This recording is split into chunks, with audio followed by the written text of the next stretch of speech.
Sahabat Fresh Juice dimanapun Anda berada, sesaat lagi kita akan mendengarkan Fresh Juice Kamis 28 April 2022 bersama Bapak Sandi Kusuma dari Tangerang. Selamat mendengarkan.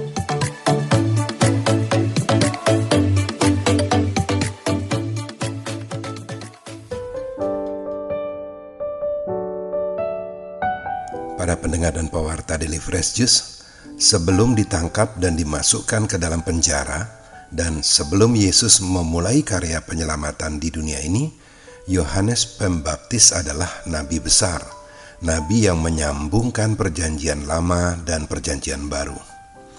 Sebagai nabi besar, tentulah kesaksian Yohanes didengarkan banyak orang, sekalipun kesaksiannya itu sungguh kontroversial. Yohanes mengatakan kalau Yesus itu berasal dari surga dan berkuasa atas segala sesuatu yang ada di bumi ini. Sebagai nabi besar, tentulah sulit bagi Yohanes untuk mengakui Yesus yang waktu itu masih belum banyak dikenal orang. Tetapi Yohanes melakukannya dengan berkata, "Ia harus makin besar, tetapi aku harus makin kecil." Sebelum merenungkan tentang hal ini, marilah terlebih dahulu kita mendengarkan sabda Tuhan dari Injil Yohanes pasal 3 ayat 31 sampai 36 berikut ini. Yohanes Pembaptis memberi kesaksian tentang Yesus di hadapan murid-muridnya. Siapa yang datang dari atas, ada di atas semuanya. Siapa yang berasal dari bumi, termasuk pada bumi, dan berkata-kata dalam bahasa bumi. Siapa yang datang dari surga, ada di atas semuanya. Ia memberi kesaksian tentang apa yang dilihatnya dan yang didengarnya, tetapi tak seorang pun menerima kesaksiannya itu. Siapa yang menerima kesaksiannya, ia mengaku bahwa Allah adalah benar. Sebab siapa yang diutus Allah, dialah yang menyampaikan firman Allah, karena Allah mengaruniakan rohnya dengan tidak terbatas. Bapa mengasihi anak dan telah menyerahkan segala sesuatu kepadanya. Barang siapa percaya kepada anak, ia beroleh hidup yang kekal. Tetapi barang siapa tidak taat kepada anak, ia tidak akan melihat hidup, melainkan murka Allah tetap ada di atasnya. Demikianlah Injil Tuhan.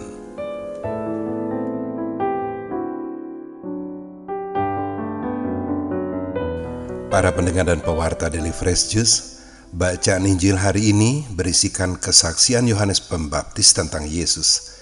Itu dilakukan oleh Yohanes setelah para muridnya datang dan berkata kepadanya, "Rabi, orang yang bersama dengan engkau di seberang sungai Yordan dan yang tentang dia engkau telah memberi kesaksian, dia membaptis juga dan semua orang pergi kepadanya." Rupanya para murid Yohanes tidak terima mengapa Yesus yang dibaptis oleh Yohanes malah ikut-ikutan membaptis orang. Lalu semua orang memilih meninggalkan Yohanes untuk pergi kepada Yesus. Pantas-pantasnya Yesus yang menjadi murid Yohanes, bukan sebaliknya.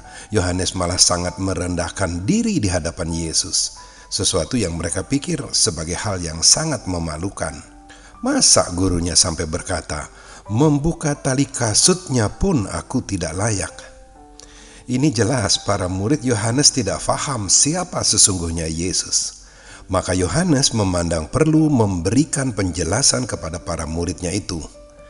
Tidak ada seorang pun yang dapat mengambil sesuatu bagi dirinya kalau tidak dikaruniakan kepadanya dari surga. Maksudnya, para murid Yohanes tidak bisa memaksa Yohanes untuk menjadi Mesias misalnya, sebab hal itu tidak dikaruniakan oleh Allah kepadanya. Lalu Yohanes pun berkata, "Aku bukan Mesias, tetapi aku diutus untuk mendahuluinya."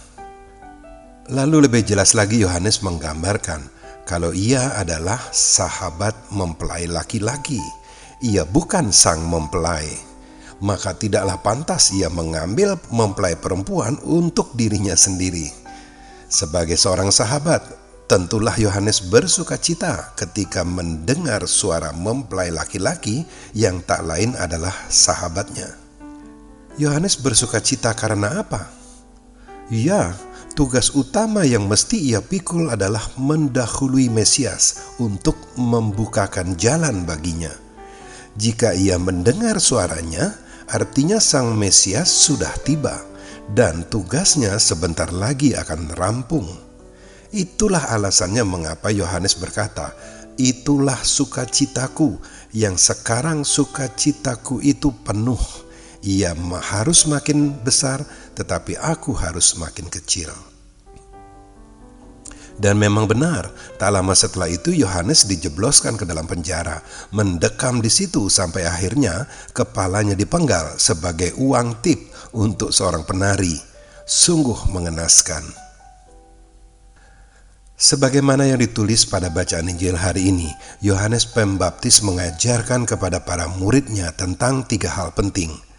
Bahwa Allah Bapa mengasihi putranya, Bapa mengasihi anak. Bahwa Allah Bapa mengaruniakan rohnya dengan tidak terbatas. Dan bahwa Allah Bapa telah menyerahkan segala sesuatu kepadanya.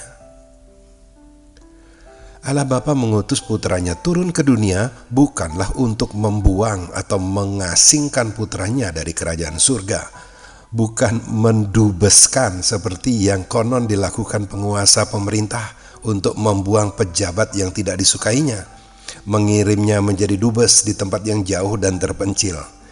Allah Bapa mengutus putranya justru karena putranya itulah yang paling dapat diandalkan untuk menuntaskan janji dan penebusan bagi umat manusia. Ini jelas merupakan tugas yang sama sekali tidak mudah untuk dilaksanakan. Mesti merendahkan diri, merendahkan martabat, menjadi manusia padahal dia adalah Allah. Mesti menderita sengsara tanpa boleh melawan sekalipun.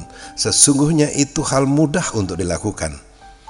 Jauh lebih sulit untuk menjadi taat kepada Bapanya. Begini yang disampaikan oleh Yesus di dalam doanya di Taman Getsemani. "Ya Bapakku, jikalau Engkau mau, ambillah cawan ini daripadaku. Tetapi bukanlah kehendakku, melainkan kehendak-Mu lah yang terjadi." Lukas 22 ayat 42.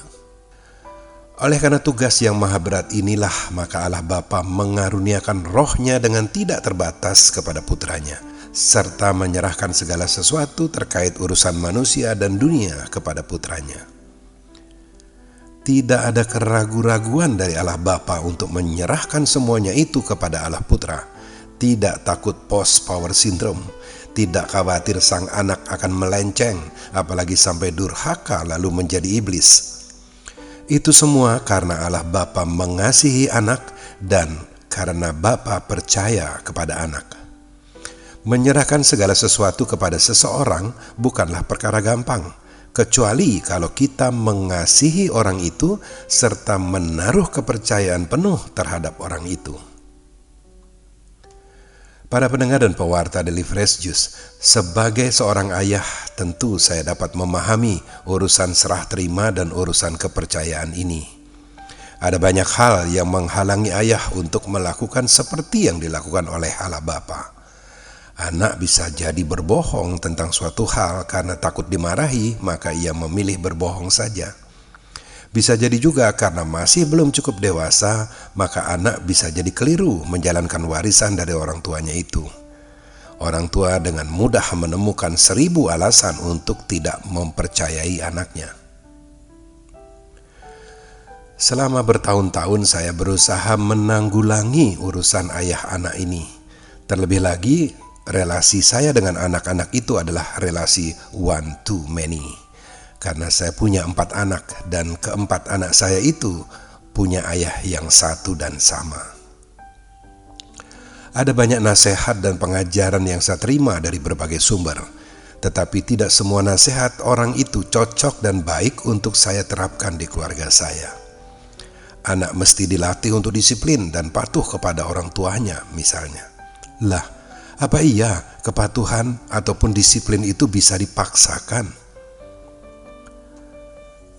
Ujung-ujungnya berpulang kepada hati nurani saya sendiri, bahwa saya ini bukan Allah Bapa yang tak mampu berbuat kesalahan, dan anak saya bukan Allah Putra yang ketaatannya sudah terjadi sejak semula. Saya dan anak-anak saya sama-sama rentan melakukan kesalahan, rentan untuk menyakiti walaupun tanpa disengaja. Serta kami belum pandai untuk melakukan langkah-langkah recovery ketika terjadi friksi di antara saya dengan mereka atau di antara sesama mereka sendiri. Tetapi apa yang disampaikan oleh Yesus melalui Yohanes Pembaptis pada bacaan Injil hari ini telah menghasilkan jalan keluar bagi kemelut di keluarga kami. Apapun yang anak-anak perbuat, entah yang baik atau yang buruk, tidak sekalipun akan merubah relasi kami. Mereka tetap anak saya. Bagi saya dan Erna, istri saya, anak adalah anugerah Tuhan. Makanya kami tidak bisa memilih mau laki-laki atau perempuan, mau yang pintar atau tidak. Yang namanya anugerah atau pemberian, ia patut disyukuri. Seperti apapun anak saya itu, ia tetap anak saya. Amin.